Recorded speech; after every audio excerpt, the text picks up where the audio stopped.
हमारे साथ इस समय राजकुमार जी हैं। थोड़ी देर पहले लेफ्टिनेंट गवर्नर मनोज सिन्हा जी उनसे मिलने के लिए आए थे, उनसे बातचीत करते हैं। आपकी क्या बातचीत हुई गवर्नर साहब से? पहला तो उनका बहुत बहुत शुक्रिया, वो हमारे यहाँ आए, हमारे दुख में शामिल हुए, इनका उनका बहुत बहुत शुक्रिया इसके लिए। बाकी हमारी बस 2-3 जो मेरी अपील थी उनसे, वो उन्होंने एक्सेप्ट किए हैं, इसके लिए भी उनका बहुत बहुत शुक्रिया। क्या अपील करी आपने उनसे? एक तो मैंने अपनी ट्रांसफ़र की अपील की उनसे कि मेरी ट्रांसफ़र होनी चाहिए जम्मू में, ताकि मैं अपनी बच्ची को पूरी फैमिली मिलके पाल सकें, क्योंकि ये अकेला मैं नहीं पाल सकता, ना वो मेरे बगैर रह सकती है, ना वो, और रिस्क भी नहीं मैं ले सकता। अगर मुझे भी कुछ हो गया तो उसके लिए मुश्किल हो जाएगा। एक तो ये, और दूसरी ये कि रजनी बाला शहीद हुई है ऑन ड्यूटी, उसकी फुल सैलरी जो है वो मेरी गुड़िया को मिलनी चाहिए, उसकी गुड़िया को मिलनी चाहिए, उसकी रिटायरमेंट एज तक, और उसके बाद पेंशन। और तीसरा क्या कहा आपने? तीसरा मैंने ये कहा कि जब इसकी एजुकेशन कंप्लीट हो जाए उसको गवर्नमेंट जॉब मिलनी चाहिए एज़ पर हर क्वालिफ़िकेशन गुड़िया की। तो गवर्नर साहब का क्या रिस्पांस था जब आप ये बातें कह रहे थे? उन्होंने एक्सेप्ट किए हैं सारी मेरी डिमांड, सारी अपील्स एक्सेप्ट किए हैं, इसके लिए उनका बहुत बहुत शुक्रिया, वो थैंक यू उनका। आपने बात, जब मैं लास्ट टाइम आपसे मिला था, बात की थी, तो आपने कहा था कि चीफ एजुकेशन ऑफिसर को लगातार आपकी तरफ से एप्लीकेशन जाती रही थी रजनी बालाजी की ट्रांसफर। क्या आपने आज कोई ऐसी डिमांड की कि उनके खिलाफ एक्शन होनी चाहिए, ऐसे अफसरान के खिलाफ? नहीं, मैंने कोई डिमांड नहीं की भी एक्शन होनी चाहिए, गवर्नमेंट का काम है वो करे ना करे, मगर उन्होंने पूछा मुझे, एलजी साहब ने, मैंने जो था बताया। क्या पूछा उन्होंने? पूछा कि क्या हुआ था, कब एप्लीकेशन दी, कब आपने एप्लीकेशन दी, फिर कब दी एप्लीकेशन, यही पूछा। तो आपने क्या कहा? मैंने बताया जब मैंने दी एप्लीकेशन, जो बस पहले 2 बार एप्लीकेशन दी मैंने, बस ये बताया मैंने।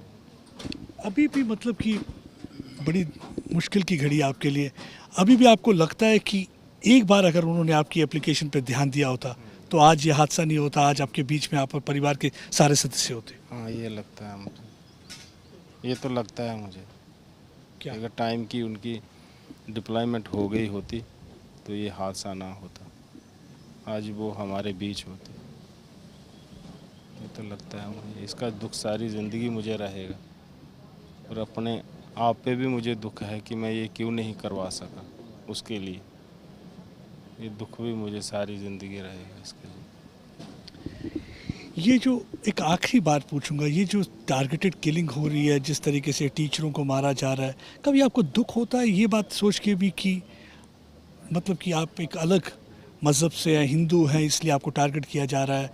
वो तो बच्चों को वहाँ पढ़ा रहे थे। नहीं नहीं नहीं नहीं, हमारे दूसरे दिन उन्होंने हम देखो ना, ये बात मैं जब उसकी रजनी बाला की किलिंग हुई ना,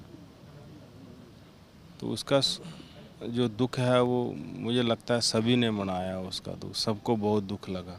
जहाँ हम रहते हैं लोकेलिटी में, वहाँ भी लोगों ने इसका दुख मनाया है, वहाँ भी उन्होंने कैंडल मार्च निकाला है, वहाँ के लोग भी बड़े दुखी हैं। मुझे आज भी फ़ोन आते हैं, रोते हैं, वो खुद भी रोते हैं ये बात सुन के, वो बड़ी तारीफ़ करते हैं।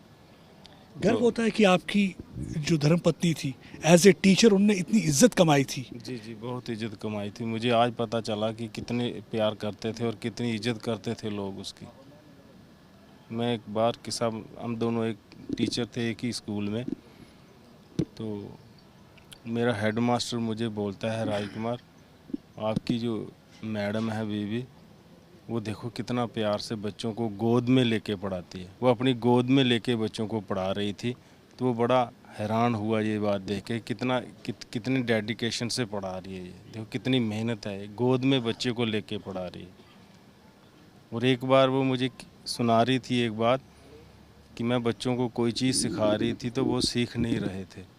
फिर एक दिन क्या हुआ कि उसने, सभी ने वो चीज़ सीख ली, सभी को आ गई, छोटे बच्चों को, और उसकी आंखों में आंसू आ गए। मैं क्यों रो रही है, बस ऐसे खुशी के आंसू आ गए।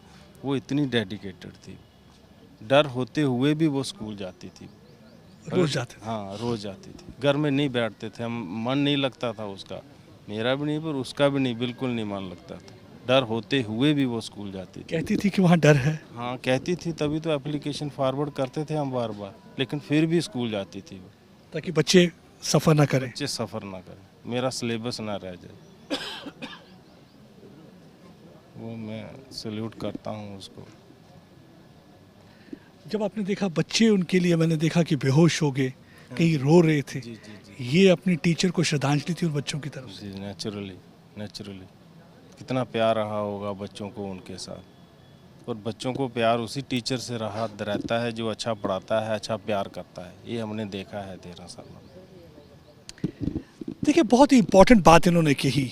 आप देखिए, इम्पोर्टेंट बात की अब जब हम बात करें तो देखिए, इतना डर था, आतंकवादियों की वहाँ मूवमेंट अक्सर देखी जाया करती थी। उस मूवमेंट के बावजूद आप देखिए, वो स्कूल जाती थी ताकि बच्चों का सिलेबस ना रह जाए, बच्चों को पूरी तरह से पढ़ाया जा सके। जान दे दी, लेकिन सिलेबस पूरा कंप्लीट किया। आज उनके पति जब बात करते हैं, याद करते हैं उनकी डेडिकेशन की, तो उनकी आंखों में आंसू आ जाते हैं। अमित भारद्वाज के साथ प्रदीप दत्ता, टाइम्स नाउ द भारत के लिए।